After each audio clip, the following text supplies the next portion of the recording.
किनी बुखर बुझा भइल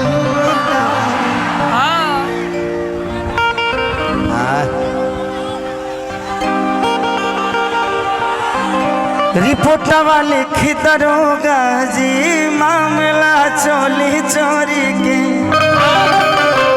एगो काल भी गाना हमारे रिलीज भइल बा कि जवानी लेके पाँव भरमू आवो तरु गाँव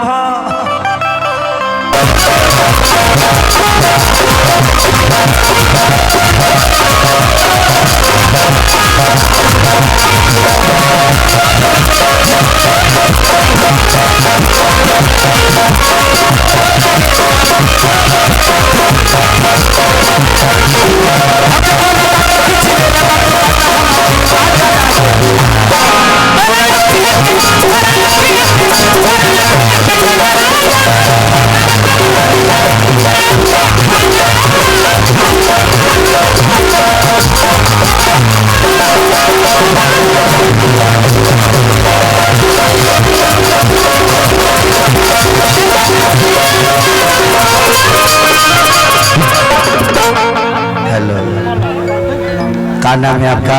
पल्लवी सिंह। हाँ पल्लवी सिंह। पल्लवी सिंह जी आप इधर ही से हैं? कबले सिवान से। कब उनके मिलल नहीं खींचा ना अकेले मिल रही क्यों रहा है? अब भीड़ में मिलला पर कहाँ पता चलिए हमें हतना लोग पर कितना लोग के चिन्ह परिचय अगर बढ़िया से करना है तो हम दोनों को अकेला मिलना पड़ेगा। सही बात।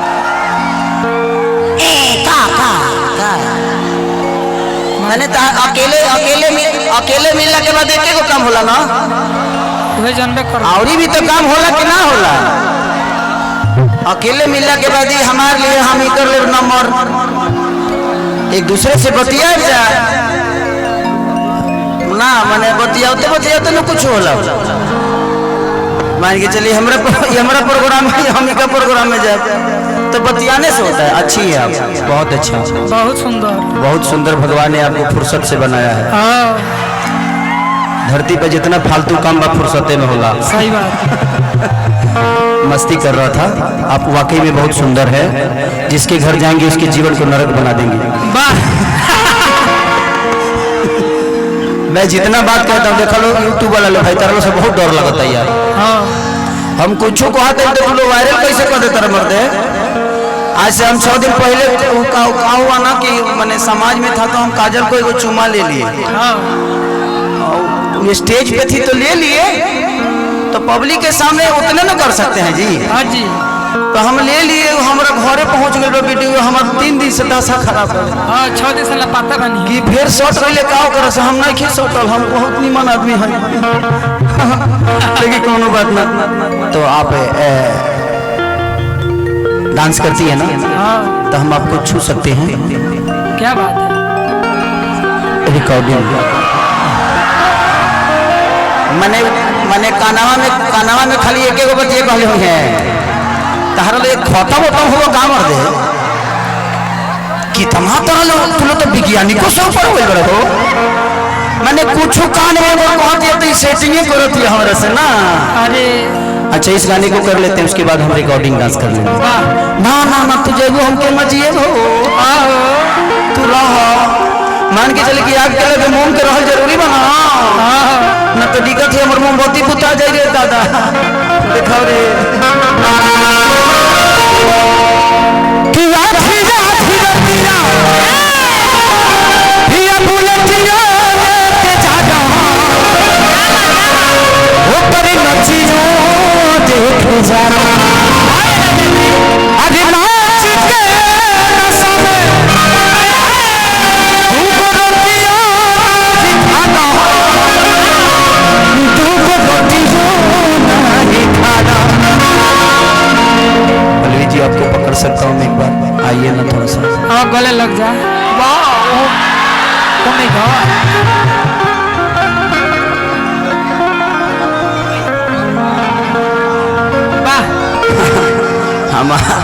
हमार भगवान जानते बनी लोग के हो सकेला। अब भगवान से माफी। भगवान जी हाँ अभी मामा के दादा दिवा दी लड़ाई करे ठीक है, कोई बात नहीं, सब चलते रहता है। हमारी माता बहन बेटी भी यहीं पे है, तो हम लोगों को ऐसे ही गाना गाना है ताकि इनको भी मजा आए। ऐसा ना हो कि इनको लगे कि यार क्या चल रहा है। ठीक है, आज ये लो ना रहे लो जहाँ हॉटल की खेसरिया सटल तो ठीक बा, अभी बा लो तो ठीक बा। एक बाद वाला कार्यक्रम में हीरोइन लेके आए हम, जैसे भैया के विजयी घोषित भइल ओकरा बाद खेसरिया जी ट्रैक्टर पर नाची। देखा बाबू,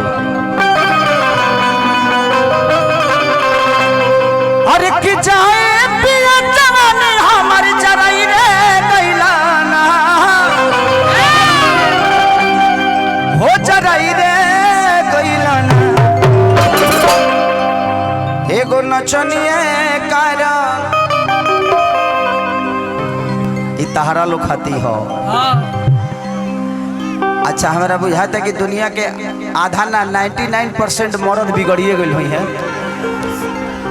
कौनो मेहरारू के अपना मर्द पर भरोसा नहीं है ना ना। हम अपना पर कुछ ना बोले, हमारा काम गबड़ा जाता बहुत दिक्कत होता हमरा।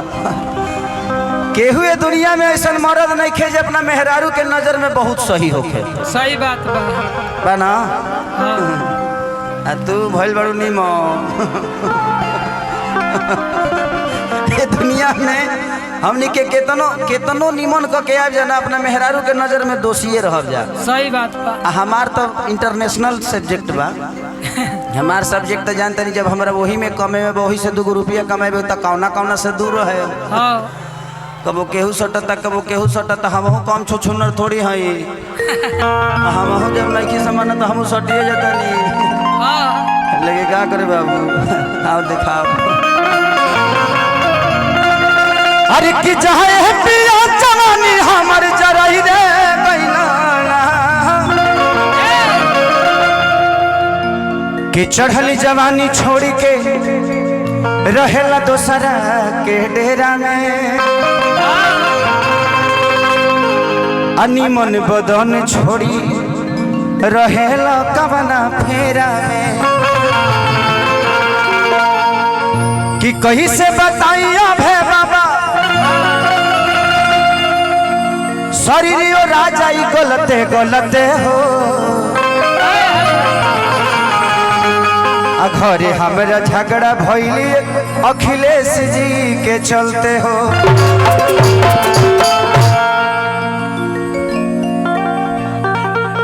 कि लागत दागी की कोई धोदी जवानी के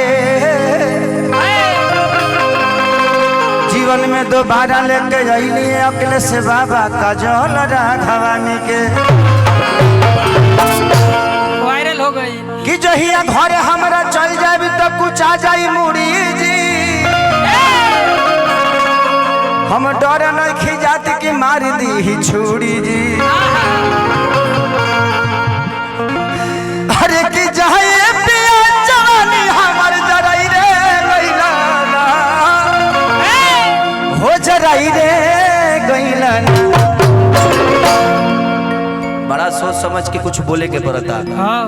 हमारा घरे पहुँचे से पहले तारा लोग के वीडियो हमारे घरे पहुँच जाता। सही बात।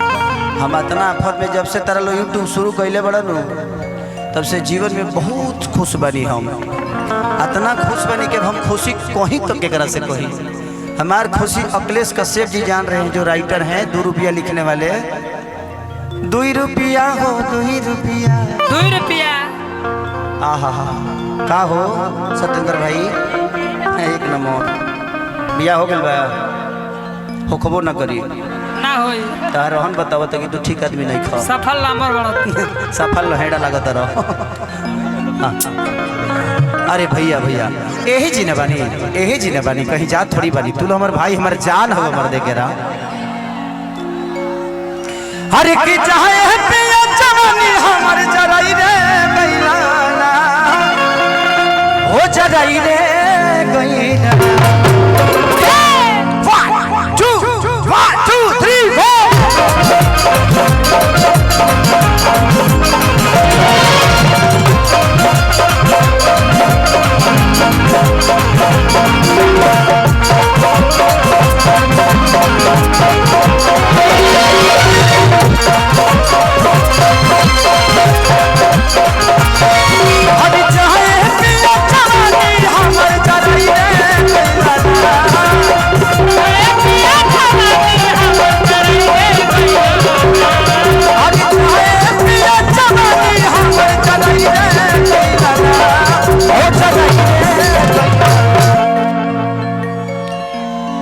तू लो जितना बुझे लो कि खेसरिया बहुत खुश होई, हाँ ऐसा कोनो बात नहीं है।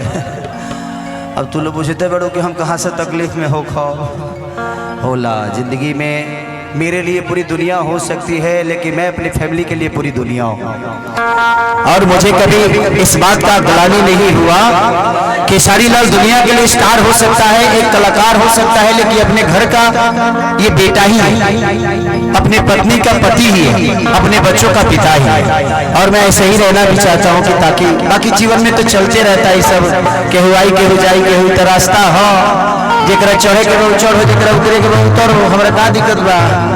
अब लोग ठीक लगेला कबो कबो, लेकिन कबो कबो आया तनी भाई एगो नक्शनी भीम दादा ले ले जरा एगो नक्शनी है